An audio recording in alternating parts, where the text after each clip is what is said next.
तीन गुड़ियाँ। एक बार राजा कृष्णदेव राय के दरबार में पड़ोसी राज्य का एक धनी व्यापारी आया।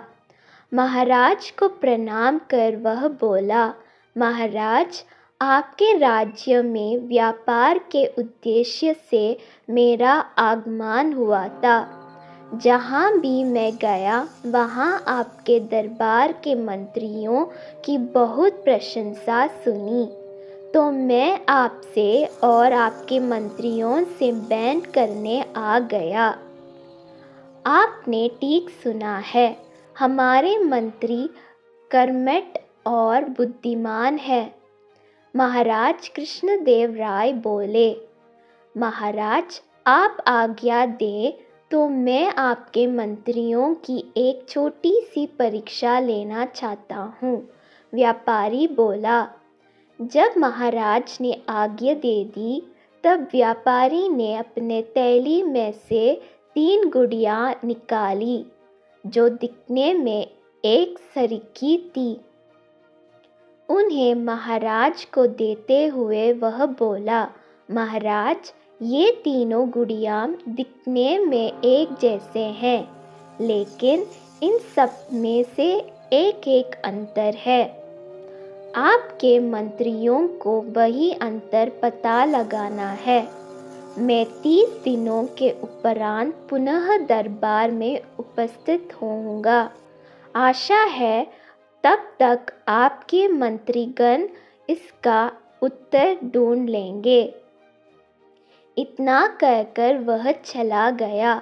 महाराज ने वो तीनों गुड़ियाँ तेनालीराम को छोड़कर अपने हर मंत्री को 3-3 दिनों के लिए दी ताकि वे उनमें अंतर ढूंढ सके, लेकिन कोई भी मंत्री इसमें सफल नहीं हो पाया। महाराज ने स्वयं भी उन गुड़ियों में अंतर ढूंढने का प्रयास किया, लेकिन वे भी सफल ना हो सके। ऐसे में उन्हें चिंता सताने लगी कि यदि व्यापारी वापस आया और उसे पता लगा कि हमारा कोई भी मंत्री उसके प्रश्न का उत्तर नहीं ढूंढ पाया है, तो ये राज्य के मंत्रियों के साथ साथ पूरे राज्य के लिए लज्जा की बात होगा। व्यापारी के आने में मात्र 3 दिन की शेष रह गए थे। अब महाराज के पास अपने सबसे विश्वास पात्र तेनालीराम को बुलाने के अलावा कोई चारा शेष न था। उन्होंने तेनालीराम को बुलाया और उसे वह तीनों गुड़ियाँ देते हुए बोले, तेनालीराम, हमें लगा था कि व्यापारी की दी हुई इन 3 गुड़ियों में अंतर हमारे दरबार के मंत्री ही ढूंढ लेंगे, लेकिन ऐसा हो ना सका। हम भी इसमें सफल ना हो सके। अब तुम ही हमारी आखिरी आशा हो। हमें तुम पर पूर्ण विश्वास है कि तुम राज्य के सम्मान की रक्षा करोगे। तेनालीराम तीनों गुड़ियाँ लेकर घर चला गया। 2 दिनों तक बहुत देखने, समझने और सोचने के बाद भी उसे गुड़ियाँ में कोई अंतर समझ नहीं आया। तीसरे दिन भी वह सोचता रहा और शाम होते तक उसने वह अंतर ढूंढ लिया। रात में वह आराम से सोया और अगले दिन नियत समय पर दरबार पहुंच गया। वह महाराज कृष्णदेव राय और सारे दरबारी उपस्थित थे, साथ ही पड़ोसी राज्य का व्यापारी भी। महाराज बोले, तेनालीराम, व्यापारी महाशय को तीनों गुड़ियों का अंतर बताओ। तेनालीराम अपने स्थान से उठ खड़ा हुआ और कहने लगा, महाराज, ये तीनों गुड़ियाँ दिखने में एक जैसी है, लेकिन इन सब में एक अंतर है जो इन्हें एक दूसरे से अलग करती है। पहली गुड़िया के एक कान और मुंह में छेद है, दूसरी गुड़िया के दोनों कान में छेद है, तीसरी गुड़िया के बस एक कान में छेद है। बिल्कुल सही बोले तेनालीराम, लेकिन ये भी बताओ कि इन छेदों का अर्थ क्या है? व्यापारी बोल पड़ा। तेनालीराम ने सेवक से कहकर 3 पतले तार मंगवाए।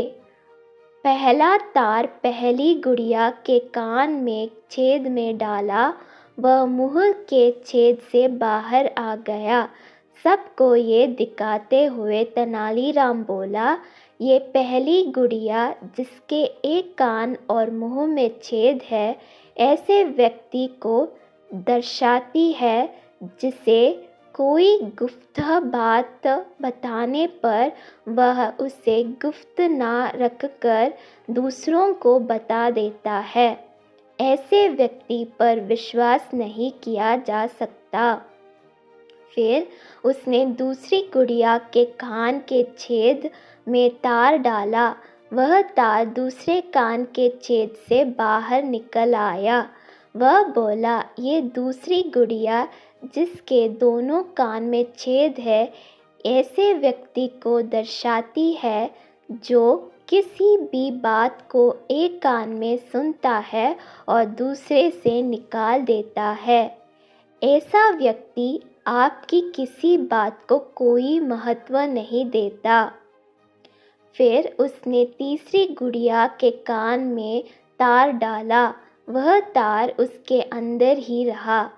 यह दिखाकर तेनालीराम बोला, यह तीसरी गुड़िया ऐसे व्यक्ति को दर्शाती है जो किसी भी गुप्त बात को अपने हृदय में छुपा कर रखता है।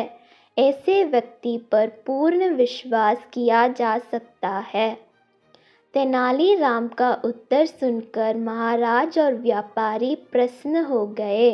उन्होंने उसकी बुद्धिमानी की दिल खोलकर प्रशंसा की और पुरस्कार भी दिए। तब तेनालीराम बोला, महाराज, मैंने आपको इन 3 गुड़ियों के चरित्र का एक अन्य वर्णन भी बताता हूँ। पहली गुड़िया ऐसे व्यक्ति को दर्शाती है जो स्वयं ज्ञान प्राप्त कर वह ज्ञान दूसरी में बांटता है। दूसरी गुड़िया ऐसी व्यक्ति को दर्शाती है जो ज्ञान की बात भी कभी ध्यान से नहीं सुनता। तीसरी गुड़िया ऐसी व्यक्ति को दर्शाती है जो स्वयं तो ज्ञान प्राप्त कर लेता है, लेकिन वह ज्ञान अपने भीतर ही छुपा कर रखता है और कभी दूसरों को नहीं बताता। यह वर्णन सुनकर व्यापारी कहता है, तेनालीराम, तुम्हारे बारे में जितना सुना था तुम उससे भी कहीं अधिक बुद्धिमान हो। व्यापारी महाराज कृष्णदेव राय से विदा लेकर चला जाता है। इस तरह तेनालीराम के कारण राज्य का सम्मान व्यापारी के सामने बच जाता है।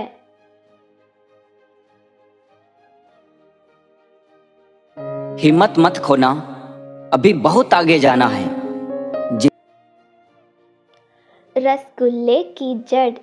एक बार एक ईरानी व्यापारी महाराज